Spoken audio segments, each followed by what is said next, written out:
Bom dia, pessoal. Vamos lá para mais um dia de palavra para que nós possamos entender aquilo que Deus ele preparou para cada um de nós, para mim e para você. Deus ele quer fazer um resgate nessa manhã. Você crê? Então vem comigo. Ezequiel capítulo 14 vai nos contar uma história muito interessante, pois a Bíblia vai dizer que algumas autoridades de Israel, eles foram até Ezequiel para poder falar com o Senhor através da vida dele, até porque as pessoas naquela época, naquele tempo, utilizavam, né, os profetas para poder acessar diretamente Deus. Então vamos dar uma lida aqui para a gente poder entender esse contexto.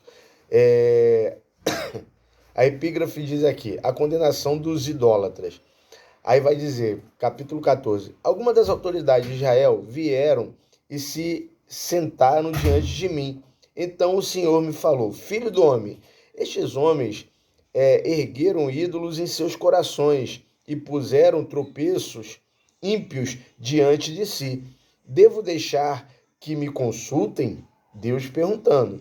Ora, diga-lhes, assim diz o Senhor, o soberano, o Senhor. Quando qualquer israelita erguer ídolos em seu coração, puser um tropeço ímpio diante do seu rosto e depois for consultar um profeta, eu, o Senhor, eu mesmo o responderei a ele conforme a sua idolatria. Isto farei para conquistar o coração da nação de Israel, que me abandonou em troca de seus ídolos. 6. Por isso, diga à nação de Israel, assim diz o soberano, o Senhor, arrependa-se, desvie-se dos seus ídolos, renuncie todas as práticas detestáveis pelo Senhor. 7. Quando qualquer israelita ou qualquer estrangeiro render-se ou residente em Israel separar-se de mim, erguer um ídolo em seu coração e puser um tropeço ímpio diante de si, e depois for a um profeta para me consultar, eu, o Senhor, eu mesmo, responderei a ele. Voltarei o meu rosto contra aquele homem e farei dele um exemplo e um objeto de zombaria. Eu eliminarei do meio do meu povo, e vocês saberão que eu sou o Senhor. 9. E se o profeta for enganado, levado a proferir uma profecia, e eu, olha só, eu, o Senhor, terei enganado aquele profeta, e estenderei o meu braço contra ele, e destruirei, tirando-o do meio de Israel, o meu povo. O profeta será tão culpado quanto aquele que o consulta, ambos serão castigados. Aí 11, isso para que a nação de Israel não se desvie mais de mim, mas se contamine com todos os seus pecados. Serão o meu povo e eu serei o seu Deus. Palavra do soberano Senhor. Pai, coloco nas suas mãos essa palavra, Senhor, fala aos nossos corações nessa manhã, traga à existência aquilo que não existe, faça, meu Pai, com que esse dia venha ser um dia produtivo, debaixo do teu envio, debaixo do teu amor, debaixo do teu direcionamento, Pai, é o que eu te peço em nome de Jesus, amém. Gente, essa história, ela é muito, nos chama a atenção, porque são autoridades de Israel que estão indo até o profeta para poder levar essa palavra e para poder falar com os profetas. E aí Deus está falando, cara, essas autoridades, elas construíram um ídolo dentro delas. Então, elas construíram um ídolo dentro delas que são incapazes de fazer com que o nome de Deus venha a ser glorificado ou alcançado. E aí, gente, é que está a questão. Hoje nós estamos vivendo em um ambiente de profetas que estão liberando palavras de qualquer jeito, que estão trazendo alimentos de qualquer jeito para o seu povo. Oi, já vai. Nada. Tá. Hoje estamos vivendo uma situação muito crítica, pois estamos presenciando profetas liberando palavras que não vêm da parte de Deus, liberando palavras que não vêm da parte do Senhor. E isso tem feito com que muitas pessoas venham a tropeçar. Mas o que Deus está dizendo aqui é que os profetas que liberarem palavras que não seja da parte do Senhor, o Senhor mesmo vai enganá-lo, para que possa alimentar o coração daquelas pessoas, daquelas autoridades, né? E aí Deus ele vem com condenação tanto para as autoridades que criaram o ídolo, quanto para aqueles profetas que estão liberando ao seu prazer. Porque se o que dá a entender no texto aqui é que se o profeta está liberando e Deus não está presente, é a carne que está falando para satisfazer a vontade e o ego de quem está escutando. Então, cuidado, você que é denominado, você que foi chamado, você que foi enviado como profeta, cuidado com o que você fala, porque aquilo que você fala pode trazer juízo para a sua própria vida. Então, o que Deus está querendo nos mostrar aqui é que quando nós criamos ídolos dentro de nós, qual é o ídolo que nós temos construído? São os ídolos das nossas vontades, são os ídolos dos nossos desejos carnais, é aquilo que nos tira da presença do Senhor, é aquilo que nos faz falar sem ter noção do que estamos falando, ou até mesmo para que nós possamos alcançar algo em troca. Qual é o desejo do seu coração? Qual a idolatria que você tem carregado? É um pecado de estimação? Visite esse pecado agora e largue ele. Abandone esse pecado, largue ele em nome de Jesus. Abandone, pois eu tenho certeza que quando você abandonar, quando você confessar, você abandonar, você alcançará a misericórdia. Cara, o nosso Deus, ele é tão misericordioso, né, que ele nos instrui, né, dentro daquilo que ele quer para a nossa vida, ele nos orienta, né, ele nos dá oportunidades de nós largarmos os nossos pecados e nós alcancemos a sua misericórdia. Olha só, Deus, ele nos direciona, né? Aí vai dizer aqui, Zacarias capítulo 8, versículo 16. O que devem fazer? Falem somente a verdade uns com os outros e julguem retamente em seus tribunais. Não planejem no íntimo o mal contra o seu próximo e não queiram jurar com falsidade, porque eu odeio todas essas coisas, declara o Senhor. Então, o que o Senhor está dizendo aqui para mim e para você é que quando nós declaramos mentiras diante dele, nós somos cristãos, declaramos mentiras diante dele, nós estamos atraindo uma condenação para a nossa vida. Mas Deus, ele é longânimo, ele tem uma oportunidade para mim e para você, e é o que ele está dizendo aqui. Mas se nós permanecermos com a idolatria dentro do nosso coração, hoje tem gente que idolatrando pessoas, e aí isso tem feito com que ela se afaste de Deus e acha que está no caminho. Mas não está, gente. Então é o que Deus está dizendo aqui. E aí no versículo 11 ele vem dizer, né? Isso para que a nação de Israel não se desvie mais de mim, nem mais se contamine com todos os seus pecados.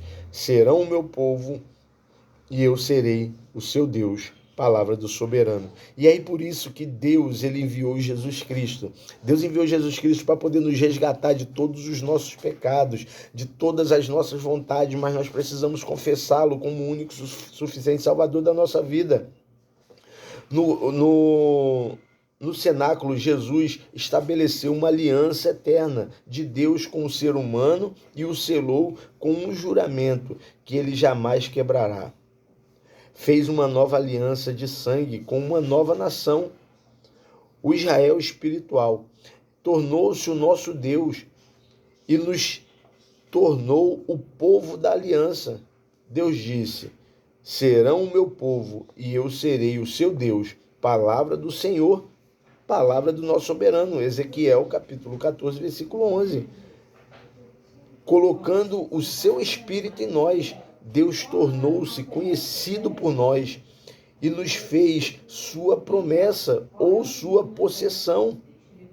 Pelo seu espírito, circuncidou o nosso coração. Cara, é muito forte isso. Ele removeu o coração de pedra e deu-nos um coração novo, cheio do seu amor. Ele deu-nos a capacidade de obedecer-lhe e de guardar os seus mandamentos. Produto, cara, olha só, produto que vem de dentro do homem, de dentro da carne, não gera frutos. Agora ele perdoou todos os nossos pecados, apagou-os e concedeu-nos um poder sobre o pecado. Fez-nos um com ele, deu-nos a glória, ou seja, tudo que ele tem e é. Nesse relacionamento, Deus nos deu tudo que necessitamos para a vida e para a piedade.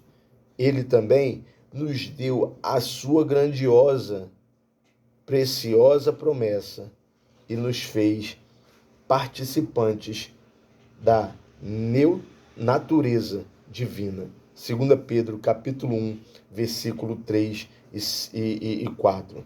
Deu-nos uma herança como co-herdeiro do seu reino. Você está vivendo sobre uma nova aliança. Sabia?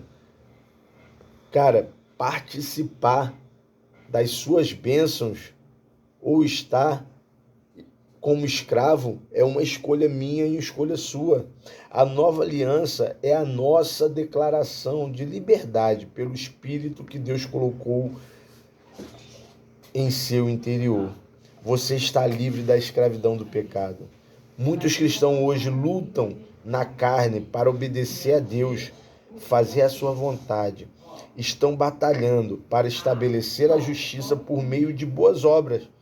Entram na nova aliança pela fé, mas tomaram a cair na escravidão da antiga aliança. Meu Deus.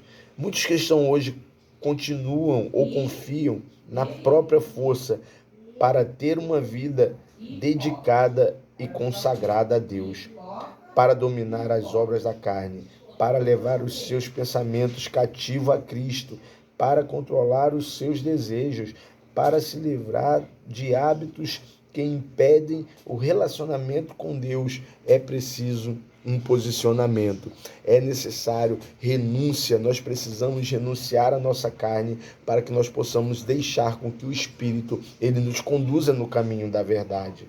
Os Gálatas, eles caíram nessa armadilha. Olha só, os Gálatas caíram nessa armadilha. Entraram na nova aliança pela fé em Cristo, mas deram ouvidos aos falsos mestres e começaram a tentar estabelecer a sua justiça observando a lei cerimonial. Paulo disse: gostaria de saber apenas uma coisa: foi pela prática da lei que vocês receberam o Espírito ou pela fé naquilo que ouviram? Será que vocês são tão insensatos que tendo começado, olha só, gente, que tendo começado pelo Espírito, querem agora se aperfeiçoar pelo esforço próprio? Estejam certos, portanto, de que os que são da fé, estes é que são filhos de Abraão. Gálatas capítulo 3, versículo 2, 3 ao 7. Cristo comprou a nossa liberdade.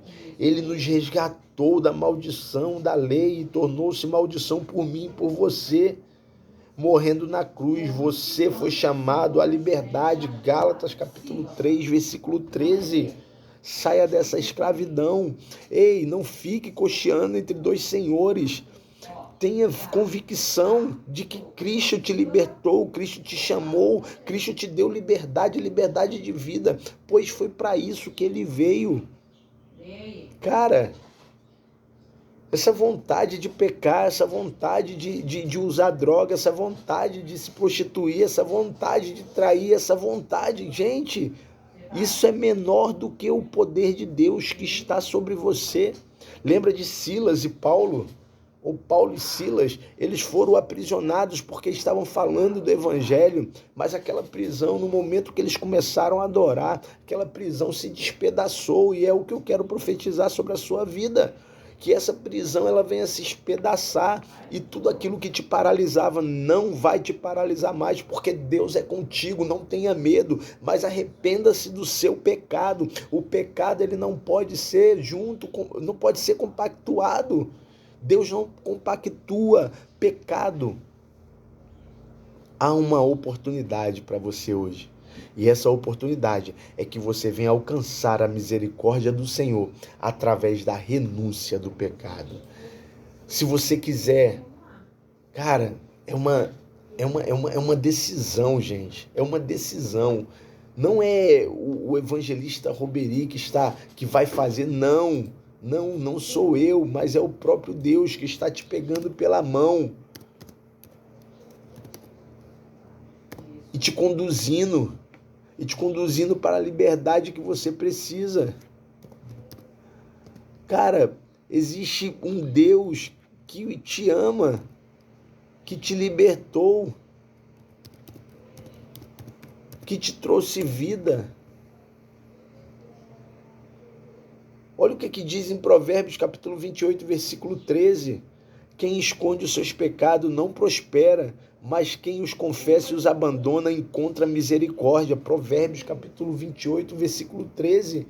Não tem como viver uma vida de pecado. Não tem como nós nos relacionarmos com pessoas tóxicas, pessoas que só nos levam para o profundo, mas não é o profundo da presença, mas é o profundo do pecado. Nós precisamos andar, caminhar segundo a vontade do Senhor, porque existe uma nova aliança que está sobre nós. Gálatas capítulo 3, versículo 13, Cristo, ele nos deu liberdade com a sua própria vida. Cristo, ele se entregou para que hoje nós pudéssemos estar aqui. Não negocie princípio, porque quem negocia princípio será quebrado pelo próprio princípio, porque é o que Deus está dizendo aqui, gente, em Ezequiel.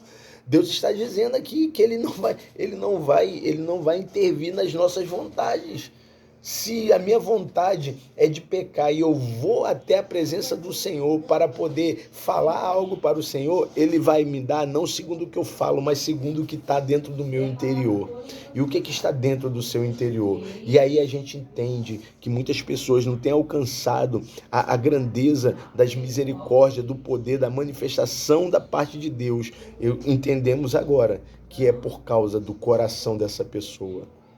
Mas Deus, ele te chama nessa manhã para dizer para você, você está livre, você é livre. Essa prisão, ela não pode te parar, porque quem você carrega é maior do que ela. E você vai ter forças a partir de hoje para poder renegar, para poder renunciar, para poder se posicionar diante do pecado. E aí você vai confessar, você vai abandonar e você vai alcançar o resultado necessário, que é a misericórdia da parte do Senhor. A nova aliança, você foi chamado para andar em liberdade no Espírito, pela fé na obra de Cristo, que Cristo cumpriu no Calvário. Você firmou uma aliança de sangue com Deus. Olha só, cara, você firmou uma aliança de sangue com Deus. E pela fé, permaneça firme na liberdade conquistada por Cristo, não se deixando submeter novamente à escravidão. Gálatas capítulo 5, versículo 1.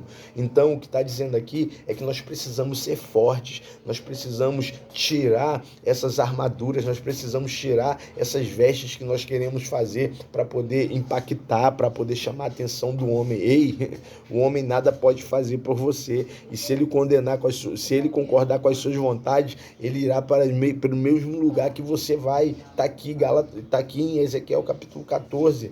Então, o que eu quero dizer para você, profeta, não negocie aquilo que Deus te deu. Não fique querendo fazer com que as pessoas venham encher seu ego para poder fazer com que você venha ter benefícios, ou fazer com que essa pessoa não saia de perto de você. Existe uma condenação para aqueles que direcionam as pessoas para o tropeço. Existe uma condenação. Deus está dizendo aqui em Ezequiel.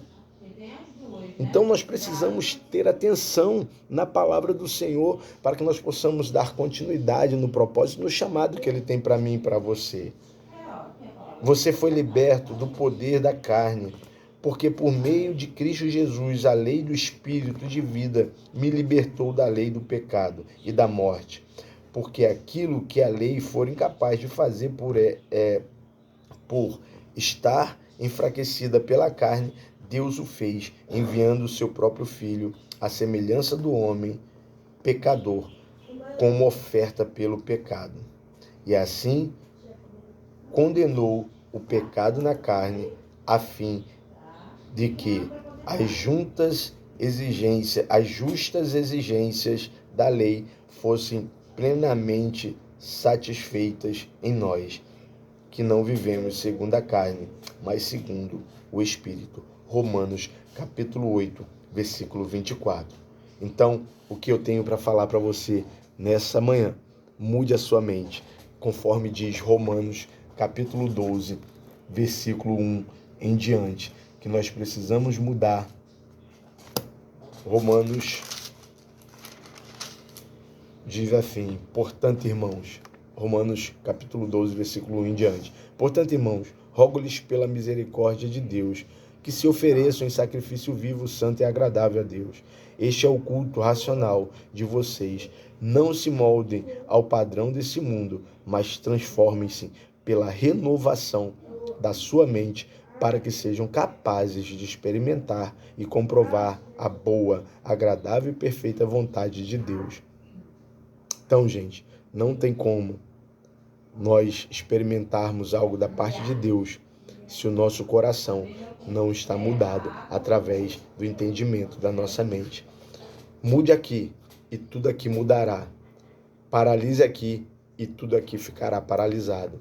E aí vai as suas vontades, vai os seus desejos. Mas o que Deus te chama hoje para dizer para você é que você é filho e você tem direito a uma herança que vem diretamente dos céus através de Jesus Cristo. Se você não aceitou Jesus Cristo ainda como suficiente salvador da sua vida, deixe uma mensagem. Compartilhe esse vídeo com alguém que queira ou que esteja precisando ouvir uma palavra nessa manhã, e eu tenho certeza que essas vidas serão alcançadas para a honra e glória do nome do Senhor Jesus. Tenham um dia abençoado. Senhor, coloque em suas mãos, Pai, essa gravação, Senhor, essa live, Senhor, entendendo, Pai, que nada podemos fazer se do céu não for liberado. Então, Senhor Deus, eu te peço que em nome de Jesus, que o seu Espírito, Senhor Deus, venha falar, meu Pai, sobre nós, venha nos direcionar, que o Espírito Santo venha nos convencer do pecado, da justiça e do juízo, pois nada podemos, meu Pai, se o Senhor não liberar para nós. Então, Pai, libera dos céus agora, Senhor Deus, sobre a vida dessas pessoas, meu Pai, que estão sofrendo uma batalha, que estão, meu Pai, passando por lutas, dificuldades, que estão, não estão conseguindo resistir, Senhor. Mostra uma saída, mostra um caminho para cada uma delas, Senhor, e elas vão se arrepender, se posicionar, conforme sua palavra diz em Provérbios 28, Senhor Deus, que ela precisa confessar, abandonar e ela encontrará misericórdia. Então, Pai, que essas vidas sejam alcançadas nessa manhã, pois o Senhor, Pai, já nos libertou do lamaçal do pecado e nos trouxe para a sua gloriosa luz. Que essa gloriosa luz, meu Pai, se estenda sobre a nossa casa, sobre a nossa família, sobre os nossos projetos e tudo aquilo, meu Pai, que colocarmos as nossas mãos se torne abençoado e onde colocarmos a planta dos nossos pés se torne posse, Senhor, porque nós cremos na promessa. Mas antes da promessa, Pai, nós cremos, meu Pai, no sacrifício que Jesus passou na cruz. Então, Pai, eu quero colocar esse dia em suas mãos, entendendo que grandes coisas já estão acontecendo, milagres vão acontecer, cura, Senhor, restauração vão acontecer, porque aonde a sua presença está, Senhor Deus, milagres acontecem. Então, que o milagre, meu Pai, venha a acontecer na vida dessas pessoas, em nome de Jesus. Que haja testemunhos, Pai. Haja testemunhos dessa live. E eu creio, Pai, que o Senhor já está fazendo aquilo que o homem não pode fazer. Muito obrigado por esse momento. É o que eu te peço, Senhor Deus, em nome de Jesus. Amém, graças a Deus. Pessoal, mais uma vez, compartilha, comenta, segue o canal com o máximo de pessoas que vocês conseguirem. Fiquem com Deus. Deus abençoe.